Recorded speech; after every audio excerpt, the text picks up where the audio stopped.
Okay, so let's go through these questions and starting with number 23. I'm skipping 21, 22. I'll do those later. So, okay, and if I'm looking at, I'll give you those right away. Alright, so we're looking at the standard form. If you remember, it's x minus h squared plus y minus k squared, and this is equal to r squared. Okay? So they're giving you h, they're giving you k, and they're giving you r. And so by default, we know that this becomes x minus 0 squared plus y minus 3 squared, and is equal square root of 13 squared, which is where most of you are making a mistake. By default, this becomes x squared. This becomes, or stays as y minus 3 squared, and this changes to just 13. And so for number 23, your answer choice should be D as in dog. Right here. Alright, for the midpoint formula, it's x2 plus x1 divided by 2, and then y2 plus y1 divided by 2. And so if you remember, as long as these radicals have the same radicand, so like this is -5, -2, that's going to give you -7 square root of 2. 7 plus 10, that's going to give you 17 square root of 5, and all of this divided by 2. So that's your answer. It's as simple as adding the front numbers. So basically you're adding the -5, the -2 together, and that gives you the -7 that we get here. And then lastly, the top 7 and 10, that gives you 17, but just remember it's always divided by 2. On the answer key, it may at one point be divided already, so you may have not a fraction but an actual division. Okay, for the distance formula, if you recall, it's the square root of x2 minus x1 squared plus y2 minus y1. This is squared. And so we have the square root, and again, if we label x1, y1, x2, y2. So this becomes 4 square root of 7 minus 3 square root of 7, which leaves you with just 1 square root of 7. And we're squaring that, so this is square root of 7 squared, which is just 7. So you have the square root of 7 so far, plus, and then remember it's 2 minus 1, which becomes plus 1 because that's a positive. That becomes a positive. So that gives you 3, and 3 squared will give you 9.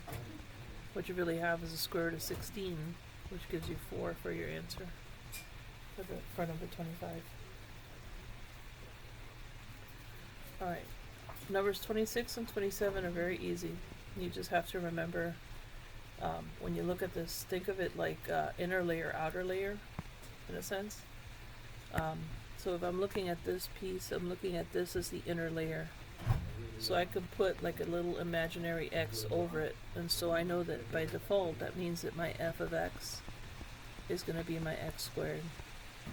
My g of x is the stuff that's in yellow, which is 5x plus 9. And so for number 26, your answer choice should be C as in cat. Alright. Same thing goes for the number 27. For number 27, your outer function is the square root itself. So that's the f of x. So f of x is the square root of some x value. So it looks like that. The g of x is the stuff on the inside. So in this case, our g of x would be the 17x squared plus 23. And so our answer choice for number 27 should be D as a dog. Now find the domain of the composite function. For this is for numbers 28 and 29. For number 28, if I'm doing f of g, then that means that I'm going to have 2 square root of x plus 6. And if that's the case, then we know that the square root of x can assume the value of 0 all the way to positive infinity. And so for 28, your answer choice should be C, as in cat. Alright, now for number 29, remember the rule of thumb for 29 is because it's f of g, the function and the way they have this labeled, this has to be the first consideration, which means that x cannot equal 0. If that is the case, and I were to substitute this into this, I would end up with 8 over 24 over x plus 8, 8 over 1, and I would multiply top and bottom by x. This will give me 8 over 1 divided by 24 plus 8x, and all of this over x. Now we have a fraction divided by a fraction, so this becomes 8 over 1 times x over 24 plus 8x, which gives you 8x over 24 plus 8x. Now we just need to solve for x, and we know that x cannot be negative 3. And so our interval, if we looked at our interval from negative infinity to infinity, we know that 0 is the stopping point, as is negative 3. So I have 3 intervals. I have negative 3 to infinity, I have negative 3 to 0, and I have 0 to infinity. Obviously not inclusive.